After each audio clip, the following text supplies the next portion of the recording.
Good morning. My name is Sarah Mayab, and my pronouns are she, they, and I am ecstatic to be serving on your board of trustees.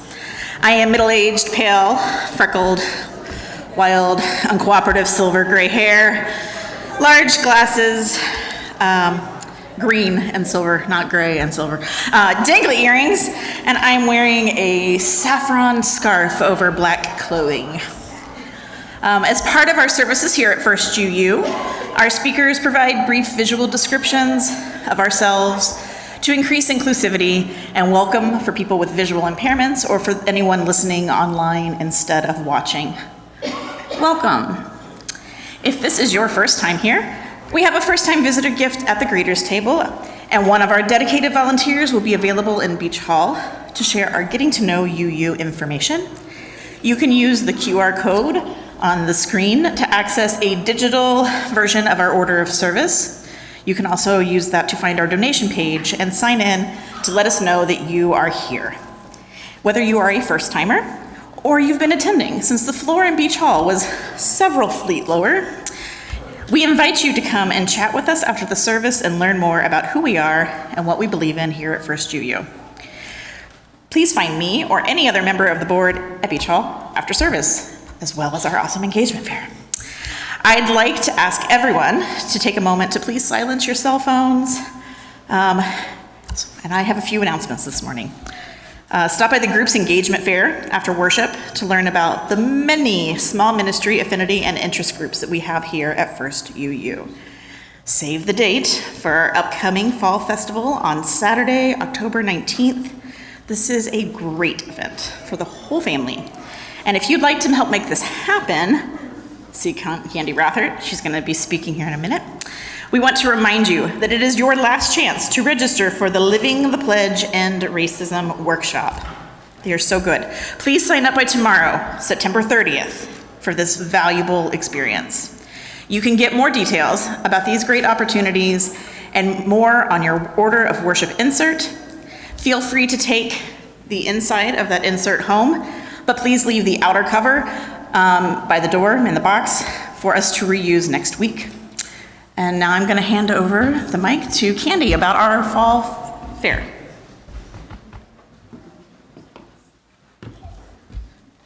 Hi, good morning, everybody.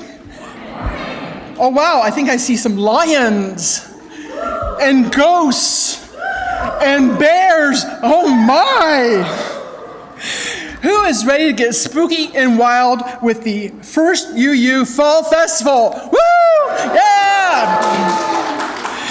This year's Fall Festival, as Sarah mentioned, is on Saturday, October 19th, and it will be filled with fun activities for all ages. We have pumpkin carving, we have face painting, we have fortune telling, a treat trek. Think of cakewalk, but with more than just cakes. And we have a haunted forest, an inflatable obstacle course, food trucks, baked goods, fall beverages, and a bar. We know we like our bar. The grand reopening of our bookstore, and let's not forget, we're going to have bingo! Yeah! To name a few of the things. To make all this happen, we are always on the lookout for volunteers. Do I see any volunteers out there amongst the lions and ghosts and bears? Oh my. I saw a few volunteers. Please do stop by the Fall Festival table in Beach Hall to find out more. Thank you very much. Oh, I'm supposed to do the song stuff here. We invite you to rise in body or in spirit to sing our opening hymn of number 40 in the Gray Hymnal. Thank you.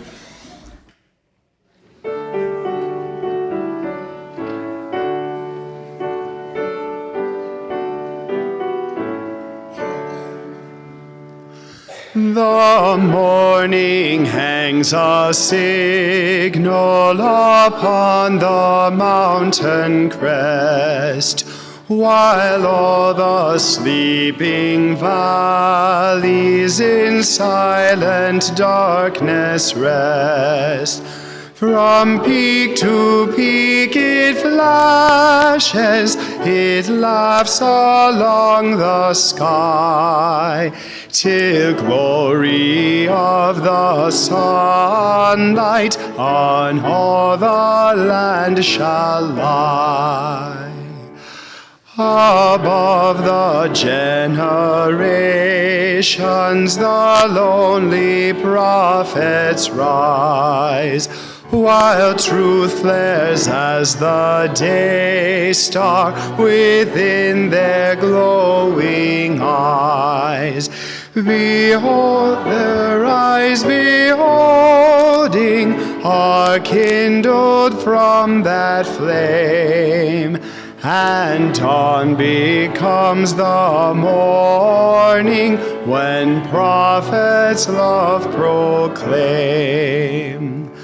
The soul has lifted moments above the drift of days, when life's great meaning breaketh in sunrise on our ways.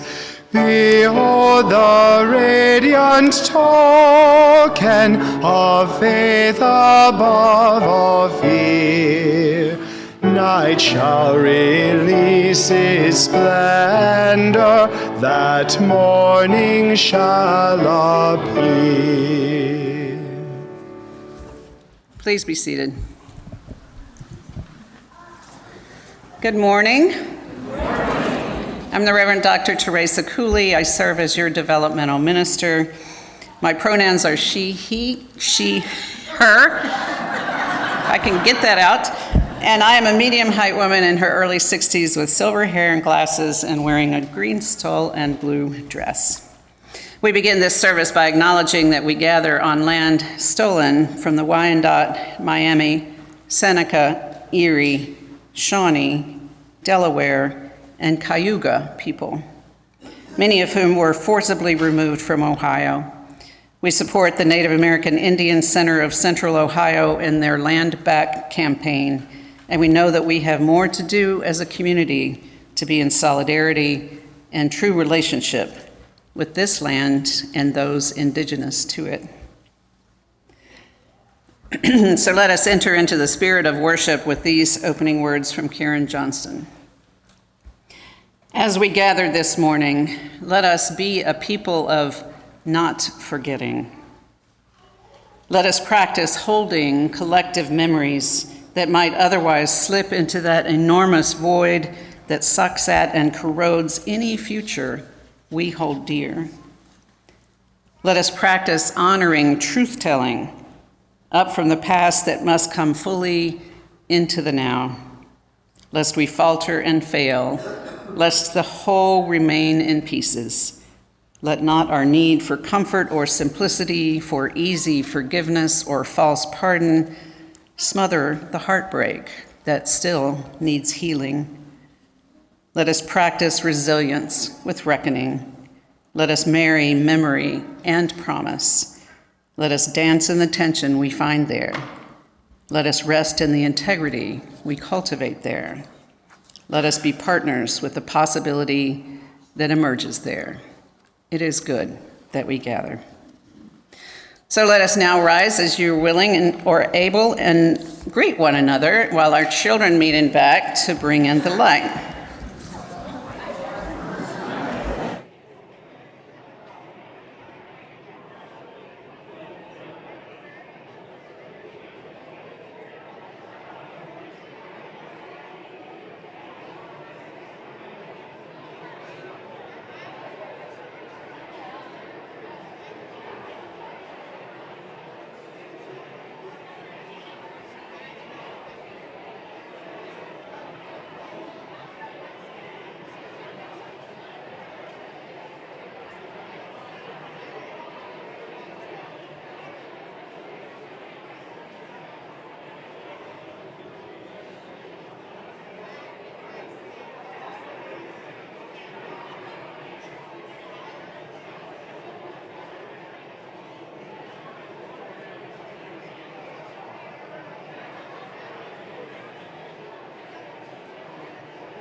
Okay.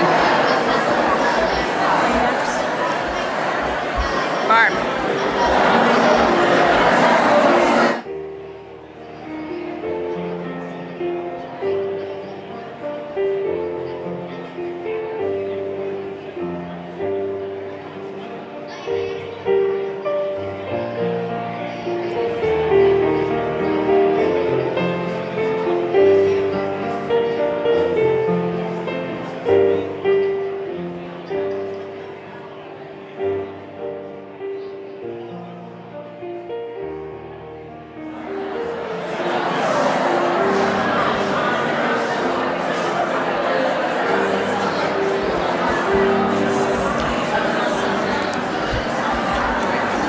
The children are bringing in the light.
Wow, look at all these kids. Good morning. I'm the Reverend Sylvia Howe, a retired Unitarian Universalist minister and a member of this congregation. My pronouns are she, her. I am a short woman in my early 80s with gray hair and dark blue glasses. Today I'm wearing a black dress with blue, black, and aqua jacket and a blue stole. I serve the archives team and Women's Wednesday book group. They are two of the wonderful ways I'm involved in this church. Our chalice words this morning are by Tracy Johnson. We kindle our chalice flame this morning, awakening the fire of our ancestors in our hearts.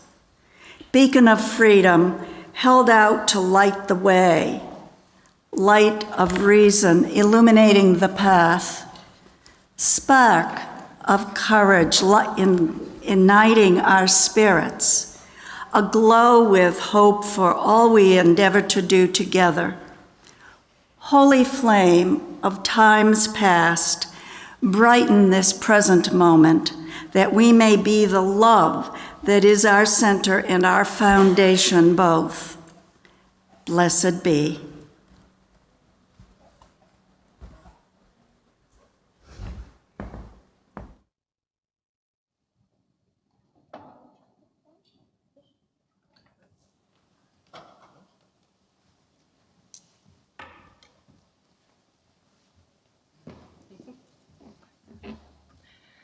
Thank you, Calliope, for your help lighting our chalice this morning. Good morning. Good morning. I'm Amber Scott, your Director of Religious Exploration, and my pronouns are she, they.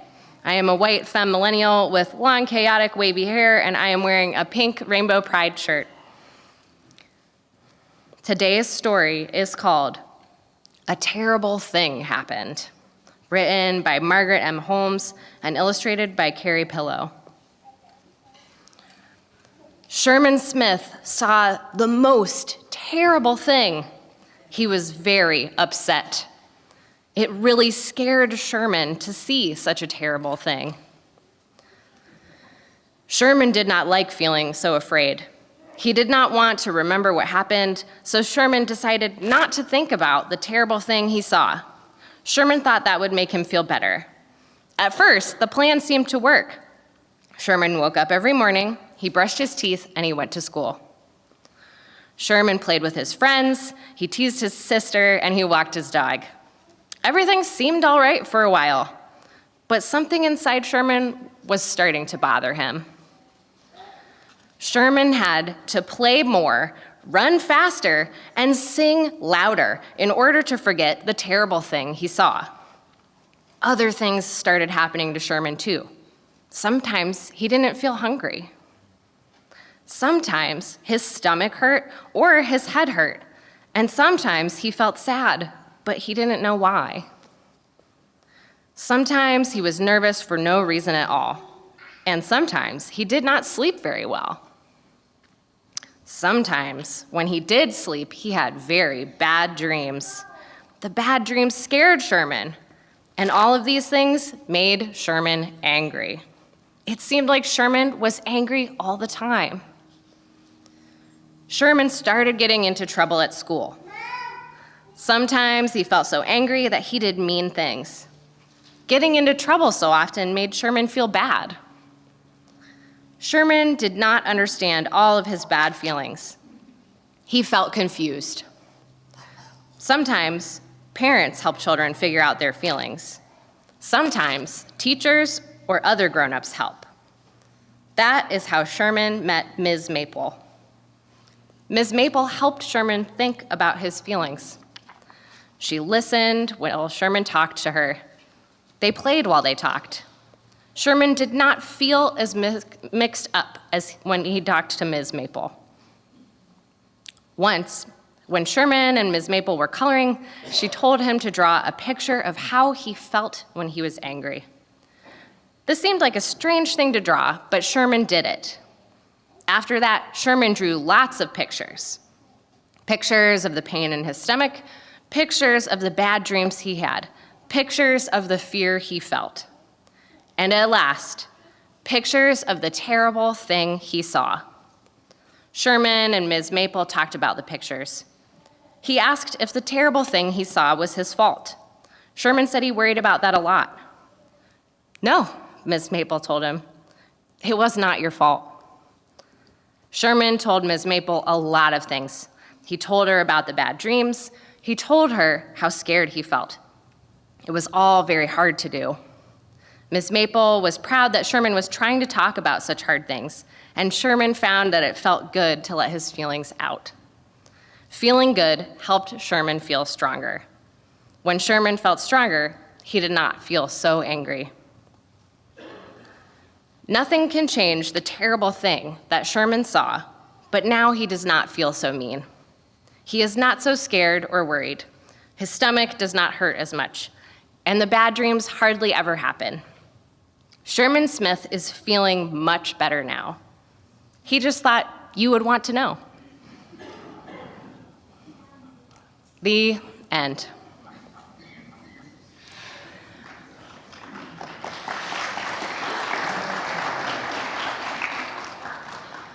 When we try to ignore or forget unpleasant feelings, sometimes they show up in other ways.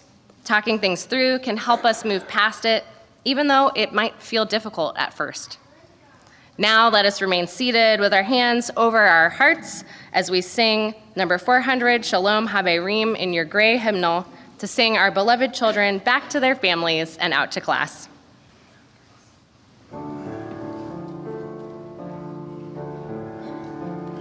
Shalom Haverim, Shalom Haverim, Shalom, Shalom,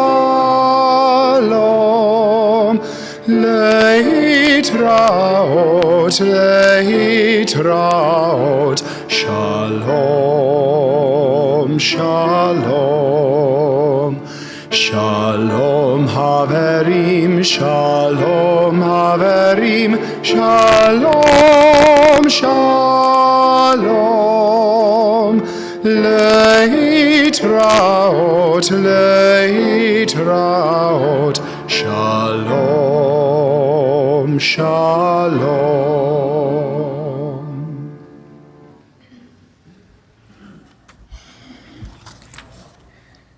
First UU Church tries to live out our values in the broader community in a multitude of ways.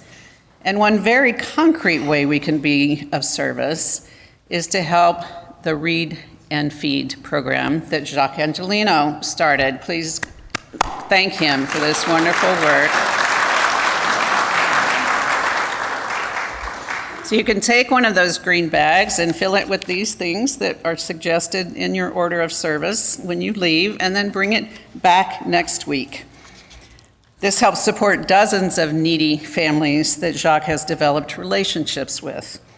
I had the privilege of riding around with him a few weeks ago as he made his deliveries. It was a beautiful and meaningful experience to see not only how much people appreciate and need the food that we delivered, often the only food that they would have that week, but also to see the joy on the faces of those who feel love and support and connection through these efforts. The children call Jacques Angelito and race to give him a hug when he visits. It only takes a little bit of help to change people's lives for the better. So once a month, we'll be handing out these bags with a list of things that can help.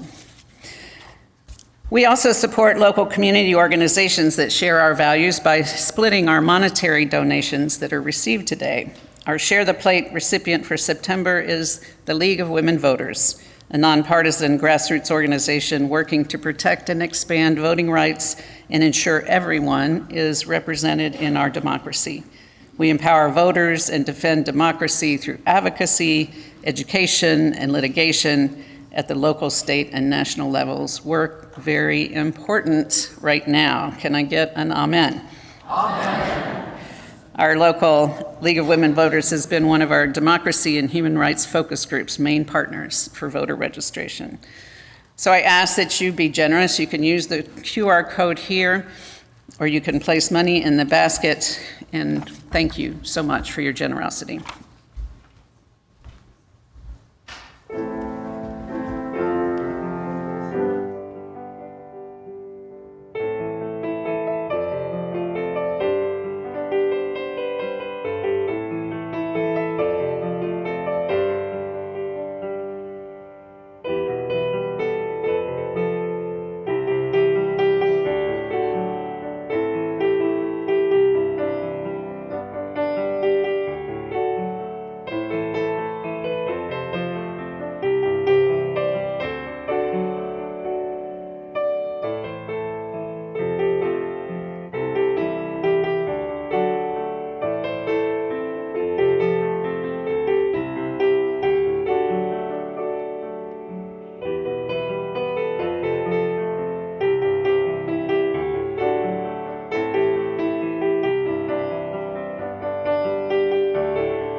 Thank you for the many gifts we share in this congregation. Today's pastoral care listener is Barb Fiorini, right here. We have some celebrations and concerns in our community to share with you this morning.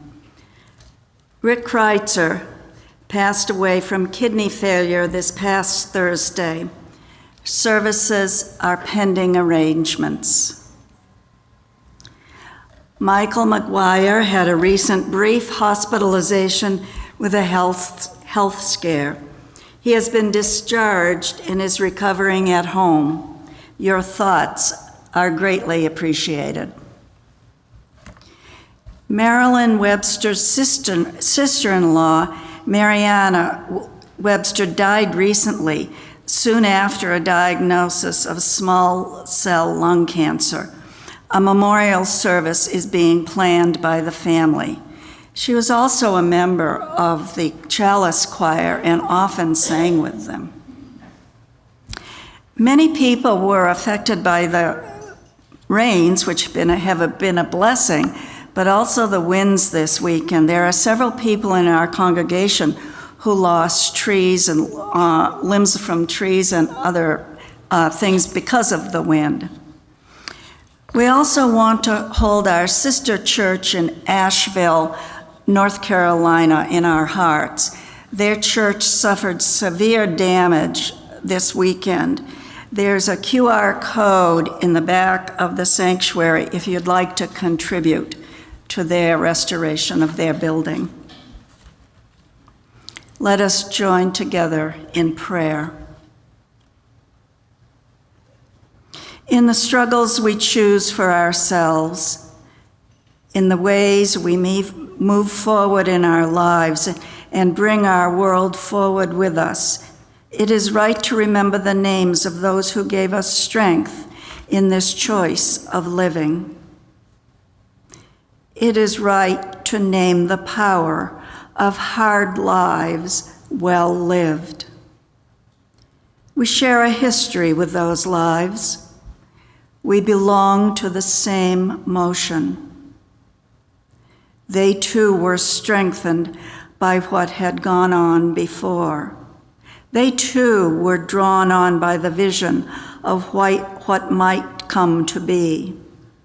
Those who lived before us, who struggled for justice and suffered injustice before us, have not melted into dust and have not disappeared. They are still with us. The lives they lived hold us steady.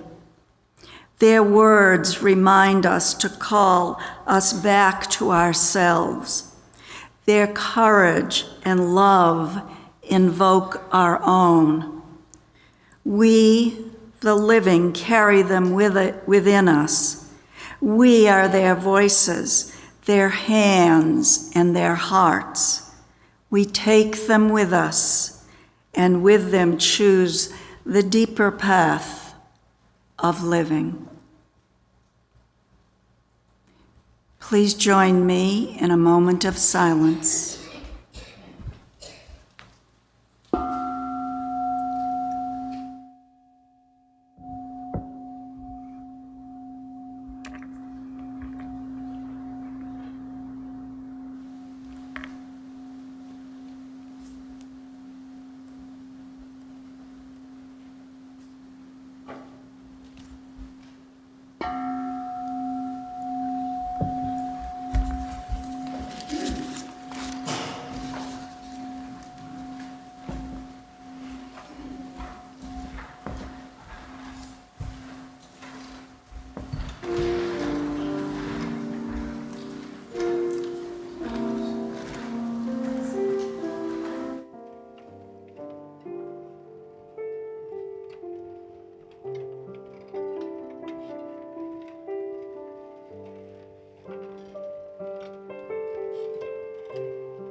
The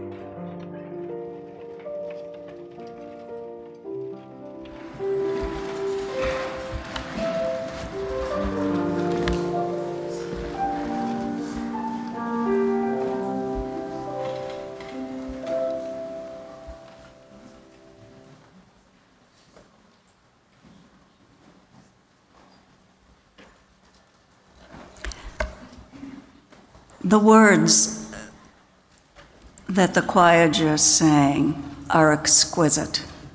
It is from a poem, and we're going to try to get the words published in the newsletter this Friday. They're just beautiful. Thank you, Nathan. The reading this morning is from Falling Upward by Richard Rohr. Unless you let the truth of life teach you on its own terms, unless you develop some concrete practice for recognizing and overcoming your dualistic mind, you will remain in the first half of life forever, as most of humanity has up until now. In the first half of life, you cannot work with the imperfect, nor can you accept the tragic sense of life, which finally means that you cannot love anything or anyone in any depth. Nothing is going to change in history as long as most people are merely dualistic either-or thinkers. Such splitting and denying leaves us at the level of mere information, data, endless arguing about the same. My facts are better than your facts. We yell at ever a higher volume and with ever stronger ego attachment. Wisdom seeing has always sought to change the seer first, and then knows what is seen will largely take care of itself. It's almost that simple, and it is always that hard. Whole people see and create wholeness wherever they go. Split people see and create splits in everything and everybody. By the second half of our lives, we are meant to see in wholes and no longer in parts.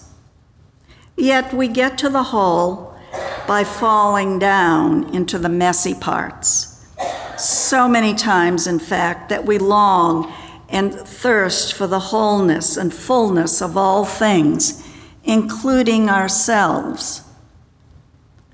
I promise you this unified field is the only and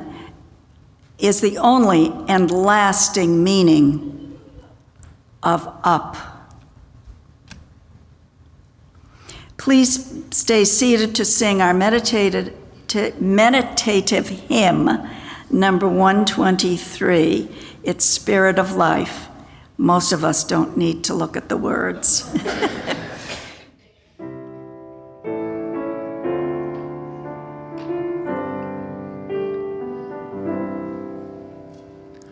Spirit of life, come unto me.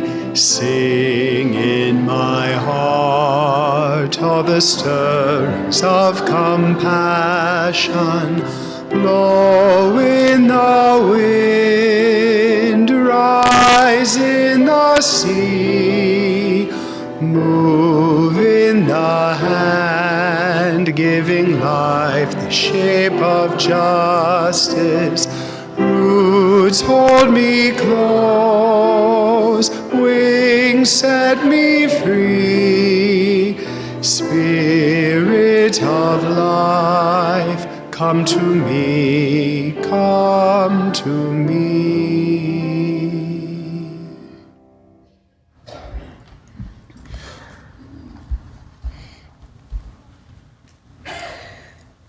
My mother's side of the family has a somewhat unusual history. We are descended from a group of Lutherans that lived for hundreds of years in that muddled part of Europe that is now called Germany, a place which at the time pitted Catholics against Protestants in the most brutal of ways. My ancestors were a small cultural subgroup called the Wends, who had their own language, which set them apart even further. They told stories of their kin being lynched by Catholics on their porches, and of many attempts to bar them from worshiping as they chose in the Lutheran manner.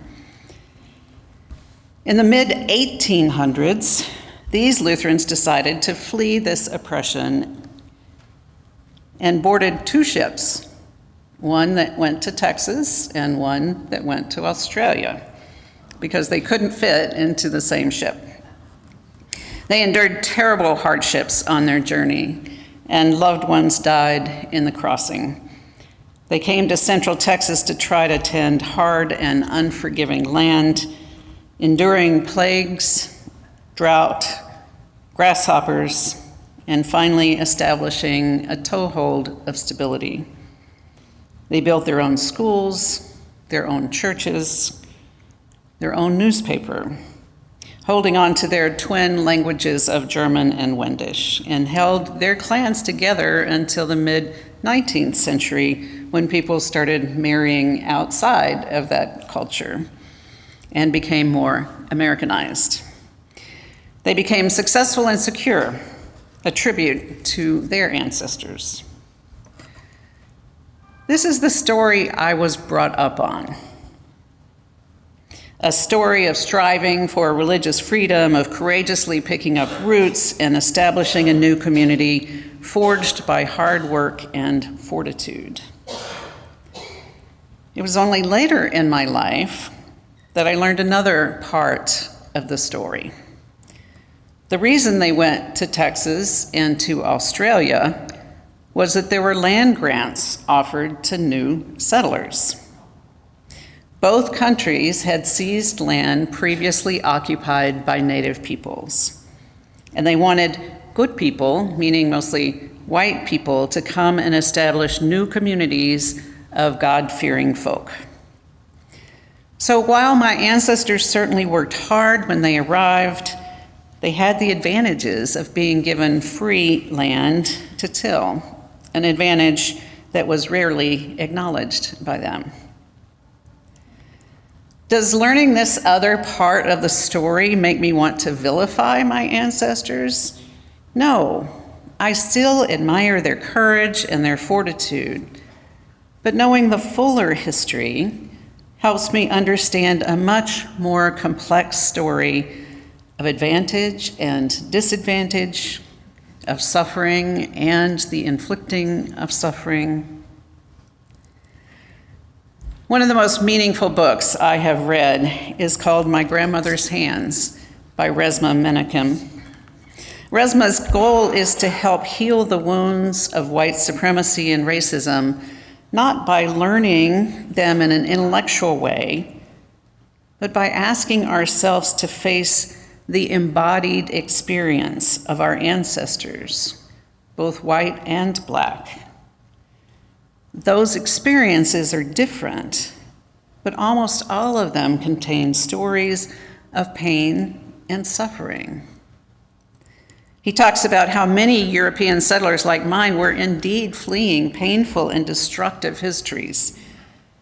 But Resmaa makes the important point that when those histories are not properly processed and acknowledged, it can lead to a desire to inflict pain on others, to continue the cycle of othering and punishing.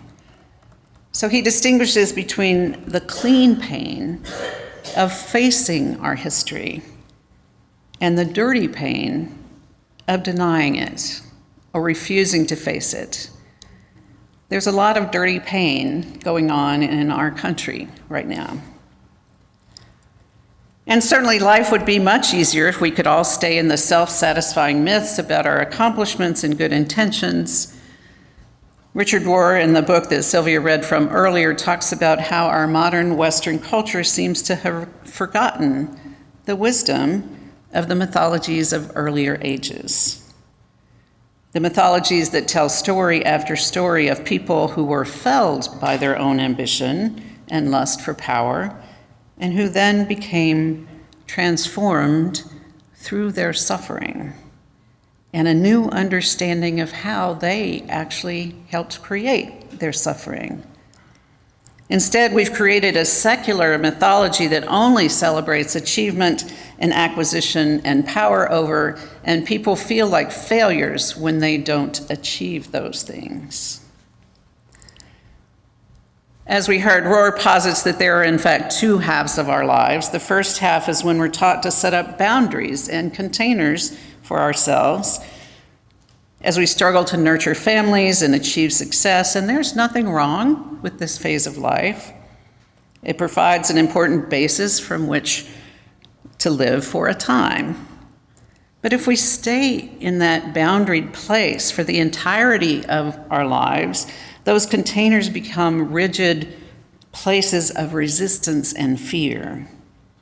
People who live in this way believe that they can avoid suffering and loss if only they can control all that is around them. And of course, we know that suffering and loss happens no matter what we may try to control.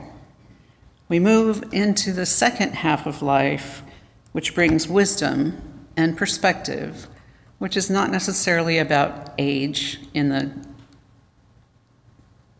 temporal sense.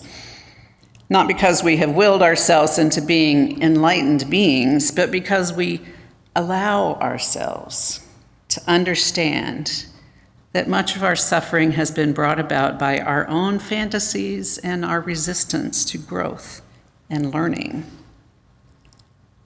It's understandable that we might want to stay in that first half of life, because who would willingly choose to take on suffering? As Ken Wilber says, most of us are only willing to call 5% of our present information into question at any one point. And that's on a very good day. But when we absolutely refuse to let any new perspective or understanding in, the suffering only increases. And many blame that suffering on anyone trying to open their eyes to another truth. This is where our current American myth has landed us, with many unwilling or even actively resisting anything that questions their own myths of comfort and superiority. The mere idea that we have to be made uncomfortable becomes anathema. You literally hear this from parents who storm into school boards demanding that anything that makes their children uncomfortable needs to be expunged. By saying all of this, I don't want to indulge in that feeling of spiritual superiority in which liberals are the only ones who really have wisdom and all others are ignorant. Those of us who are liberal can also have our own fantasies and fallacies that we can cling to, and we can easily resist change and learning as well. I do understand why it may seem to some that we're deliberately removing any sense of support and understanding that we inevitably rely upon. It is scary work indeed to unpack our easy assumptions about ourselves and others. It takes effort and courage and humility to hold ourselves in a place of learning and openness when so much seems to be battering away at us from outside. The Neighborhood U Church of Pasadena, California, the church that I previously served, did some amazing work in facing the difficult truth about their spiritual ancestors. Robert Millikan was a Nobel Prize-winning physicist who taught at Caltech. He was an integral pillar of Neighborhood Church, and they were quite proud of their connection to him, naming rooms after him, until they learned that he was a staunch supporter of eugenics. even serving on the board of the Human Betterment Foundation, an organization that actively promoted eugenic theories of superiority of the white race and the sterilization of those considered unfit by virtue of race or intellectual capacity. Thousands of people in California were sterilized against their will. The church spent over 5 years researching and learning not only about his work, but also about the eugenics movement in general. And I was so impressed at the depth of their work and their courage in facing this heritage. Robert Millikan wasn't the only ancestor of that church or of our Unitarian Universalist tradition who engaged in this kind of faulty thinking, which was often intended to be merciful and for the good of all humanity. We hold on to a multitude of myths about the righteousness of our liberal religious heritage. We celebrate the fact that so many who populated the abolitionist movement were Unitarian and Universalists. We proclaim that we were the first denomination to ordain women, and we laud the participation of many in various phases of the women's liberation movement. We point with pride to those who put their lives on the line for civil rights. And all of these things are true and worthy of celebration. But like the story of my own family, it's only part of the story. It's also true that the early abolitionists were hounded out of their pulpits. William Ellery Channing, widely seen as the father of Unitarianism, resigned from the pulpit of Arlington Street Church because they refused to allow him to preach abolitionist thinking. The women that were ordained in the mid-19th century struggled to find churches that would hire them. In fact, it wasn't until the 1970s and 80s when women ministers even became a dominant force in the ministry. It took a while to become a dominant force in the ministry. Those brave civil rights protesters made up only a minority of Unitarian and Universalists. Many churches in the 1950s refused to allow people of color to become members. It is not fun to confront and name these other truths about our history. But we will never gain our full potential as a religious movement if we try to bury them or pretend that they don't exist. Just as we as individuals need to have the courage to move into the second half of life, in which we can acknowledge our own mistakes and make ourselves open to learning new things, our movement must also be one of truth-telling, even when it is painful or uncomfortable. Until I served neighborhood, I was blissfully unaware of this history of eugenic thought in our Unitarian and Universalist history, and so I began to ask colleagues about it and started a kind of learning group in which we could share our discoveries and try to ask our movement as a whole to reckon with this. My colleague, Fred Muir, wrote a chapter in a book he is working on about Unitarian imperialism, in which he tells story after story of our forebears who were not just participants in the eugenic movement, but active leaders in it, and how sometimes our liberal theology actually led people down this path when we had the fantasy that we could control all people. I read this chapter with a strange mixture of horror and excitement. The reason for the horror should be clear. But I couldn't figure out where my excitement came from until I talked with a good friend of mine who's a historian. She spent her career trying to unpack heroic myths about the perfection of the abolitionists.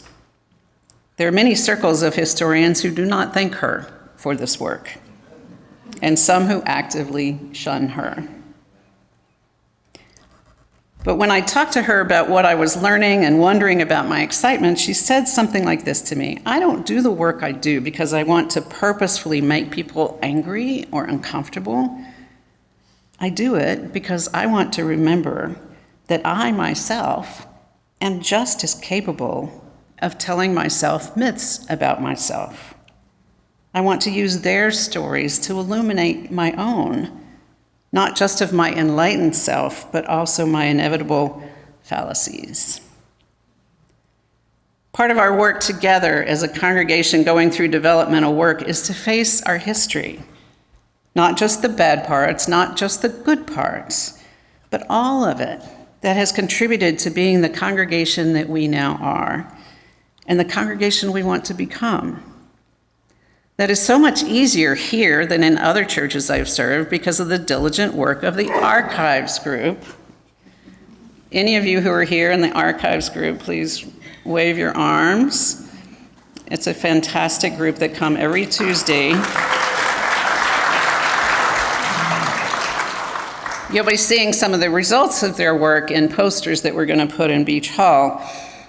And we're going to be talking at the end of each month about particular decades in the history of this congregation. So I encourage you to join us for those conversations. I've only begun to thumb through the pieces that tell the story of our founding, and I found many examples of people passionately dedicated to bringing liberal religion to this community and actively trying to live out its values. Early on in their history, they connected to multiracial interfaith groups that helped expand their vision. They also, unfortunately, had a minstrel show during one of their fundraisers. There have been ministers who abused their power and wounded people, and there have been illuminating ministries that have brought great gifts to people's lives. Just like the story of my family, the bad does not outweigh the good. It just helps us see a larger and more nuanced picture that we can both celebrate and learn from.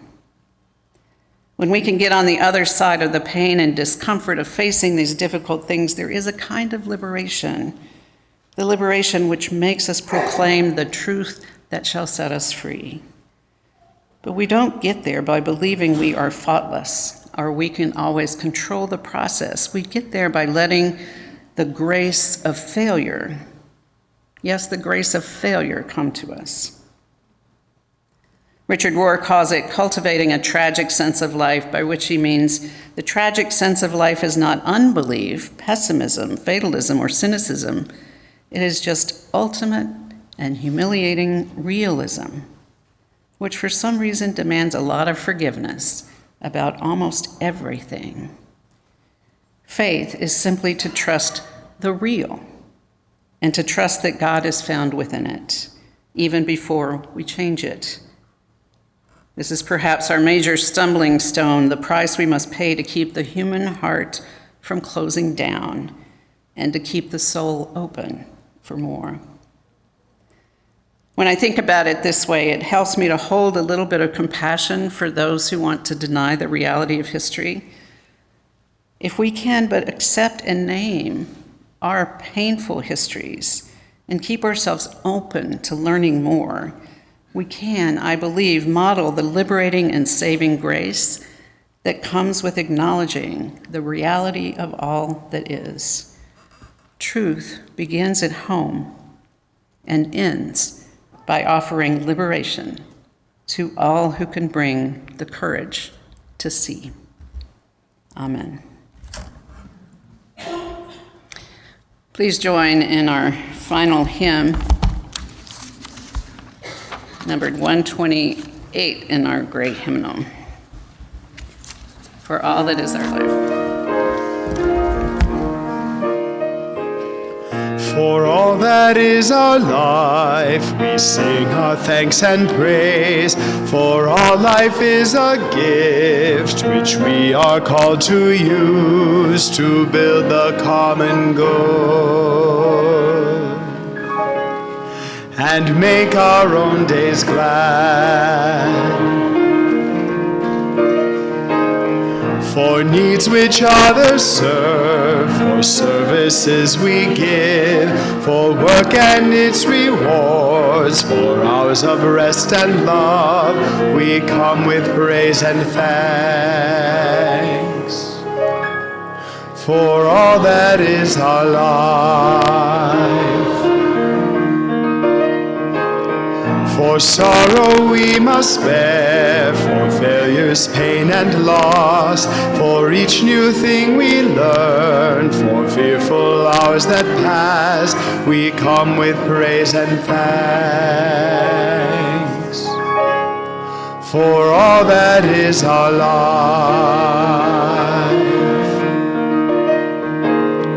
for all that is our life, we sing our thanks and praise. For all life is a gift which we are called to use to build the common good and make our own days glad.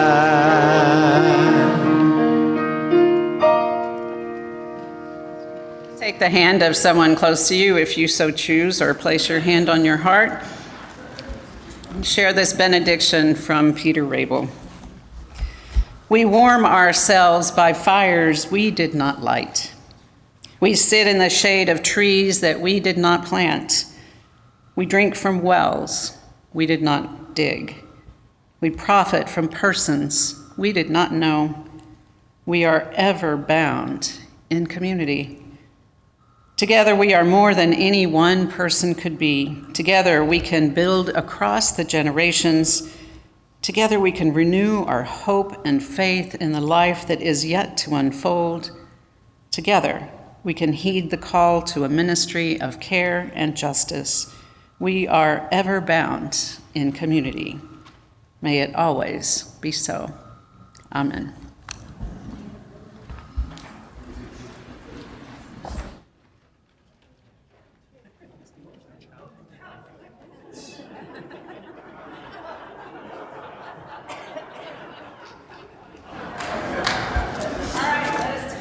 Distinguish our chalice. Go ahead. Let us now say together our chalice words. We extinguish this flame, but not the light of vision. As we go forth, let us heal and transform ourselves and our world through reason and love.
Thank you.